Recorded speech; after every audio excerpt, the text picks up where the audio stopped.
Trump ने भारत पर 26% reciprocal tariff लगाने के बाद कहा, आप हमारे साथ सही व्यवहार नहीं कर रहे हैं। राष्ट्रपति डोनाल्ड ट्रंप ने बुधवार को अमेरिका में मैन्युफैक्चरिंग को बढ़ावा देने के लिए पारस्परिक टैरिफ का ऐलान कर दिया है। इसमें उन्होंने अलग अलग देशों के लिए अलग अलग दरों की घोषणा की है। ट्रंप ने इसे अमेरिका की आजादी करार दिया।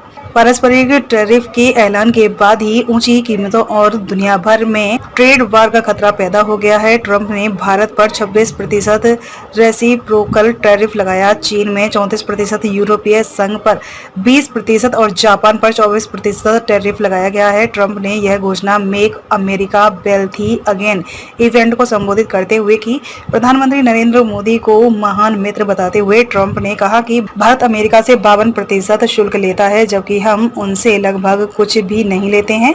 कार्यक्रम में ट्रंप ने कहा कि भारत बहुत खास है। प्रधानमंत्री अभी भी गए हैं और मेरे बहुत अच्छे दोस्त हैं, लेकिन आप हमारे साथ सही व्यवहार नहीं कर रहे हैं। वे हमसे 52% शुल्क लेते हैं और हम उनसे लगभग कुछ भी नहीं लेते हैं। ट्रंप ने आगे कहा कि संयुक्त राज्य अमेरिका अन्य देशों से मोटरसाइकिलों पर केवल 2.4% शुल्क लेता है। इस बीच थाईलैंड और अन्य देश बहुत अधिक कीमत वसूल रहे हैं, जैसे 60%, भारत 70%, वियतनाम 75% और अन्य उससे भी अधिक शुल्क ले रहे हैं। अमेरिकी राष्ट्रपति ने आगे कहा कि सभी विदेशी निर्मित ऑटोमोबाइल पर 25% शुल्क लगाया जाएगा। इसके साथ ही ट्रंप ने कहा कि इस तरह के भयावह असंतुलन ने हमारे औद्योगिक आधार को तबाह कर दिया है और हमारी राष्ट्रीय सुरक्षा को खतरे में डाल दिया है। मैं इस आपदा के लिए इन अन्य देशों को बिल्कुल भी दोषी नहीं मानता।